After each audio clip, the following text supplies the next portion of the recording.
Yun, kamusta mga aport, ng balita sa inyo? So today mga aport is panibagong laro na naman ang i-unbox natin. At ito na siya mga aport. Bam! Ito nga mga aport ay ang Ichiban Kuji Dragon Ball vs Omnibus Amazing B-Prize na Raditz Master Life. And disclaimer lang once again mga aport, ang video na ito ay hindi sponsored. Pero pwede naman kung sinong may gustong magpa-sponsor dyan, sabihan nyo lang ako. Nice.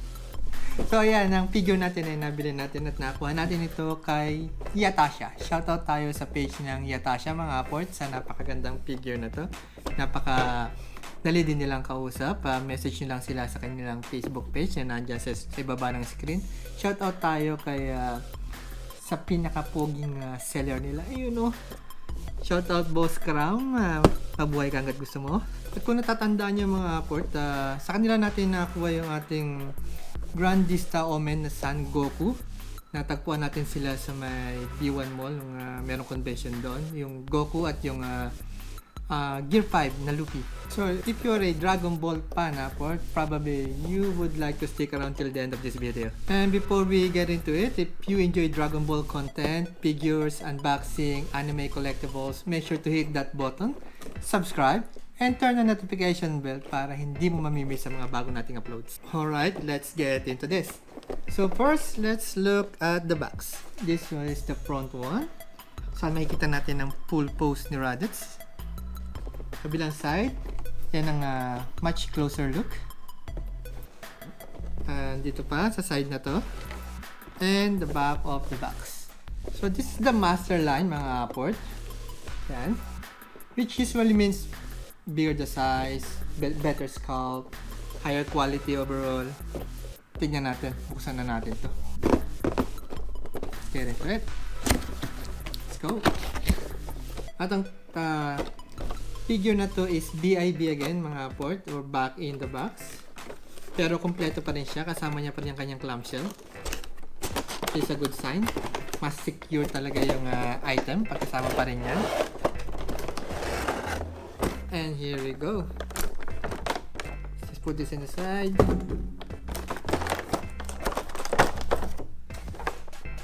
So far, so good. Wala naman siyang talagang damage. There you go.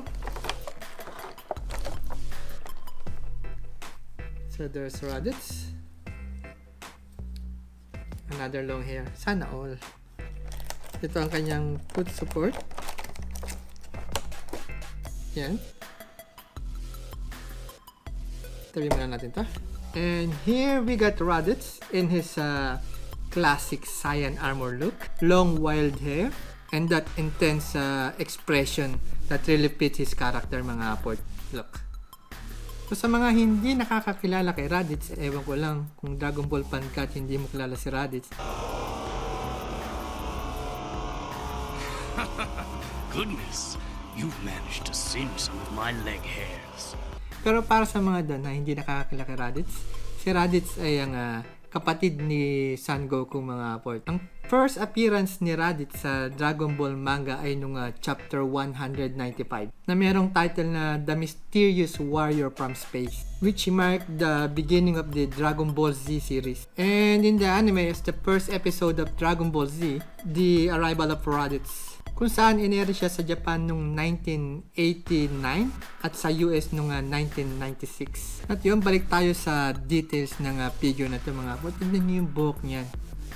Napaka-crazy ng pagkakasculpt sa kanya. All those sharp strands mga aport is very dynamic. The facial expression is on point. That confident look na slightly aggressive na talaga namang Raditz na Raditz mga aport. The paint on the Saiyan armor is clean. Wala naman noticeable na flaws. Meron din siya a little bit ng shadings pero mas maganda sana kung mas marami. Parang medyo light yung pagkaka-shading sa kanya, sa mga muscles niya, sa linings. Muscle definition niya is excellent, especially dyan sa arms, sa legs, pati sa kanyang armor. So let's do a size presence and comparison. In terms of size, mas malaki siya sa mga average na Dragon Ball figure. Yan. Tingnan natin dito. And try natin yung isang Master Lice. Yan, hindi sila kakalayo. Pareha sila ng line. And sa last video natin, nag-unbox tayo ng Super Saiyan 3 Broly. Mahaba ang buhok. So nagpaplano tayo na mag-collect ng mga mahabang buhok na anime. So kung meron kang collection ng Master Lice figure, this one fits perfectly into the lineup. Overall, I'm extremely happy with this pickup. For a B-price Ichiban Kuji figure, the quality is really amazing. At kung Dragon Ball fan ka, nagkukolekta ka ng mga Dragon Ball figures, I really strong recommend this one. Kayo mga aport, let me know in the comment section what you think about this figure.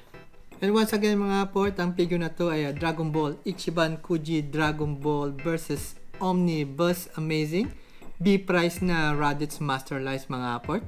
Nirelease siya noong May 24, 2024. Manufacturer niya ay isang Bandai. Product line niya is Ichiban Kuji at ang material sa ginamit sa kanya ay PVC.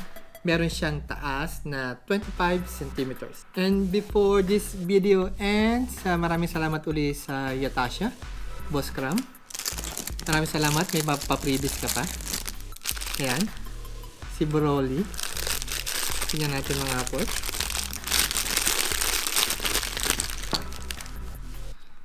Yan siya.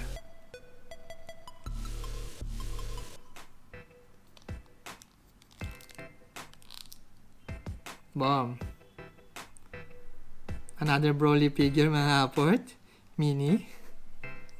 At dahil yun nga nakakuha na tayo sa kanya ng sa B1 Mall ng dalawa pang figures. Siyempre, meron pa tayong isa.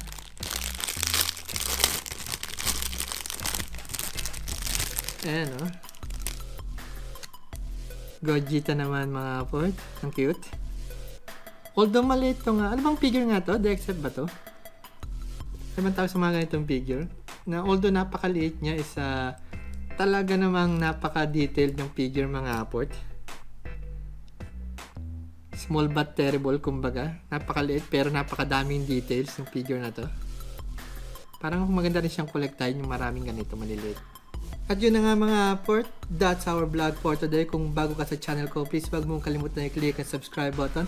Click mo na rin ang notification bell at follow mo na rin ako sa aking Facebook page para updated ka sa mga bago nating video. Kaya paano pa nga ba? I'll see you again sa susunod nating video.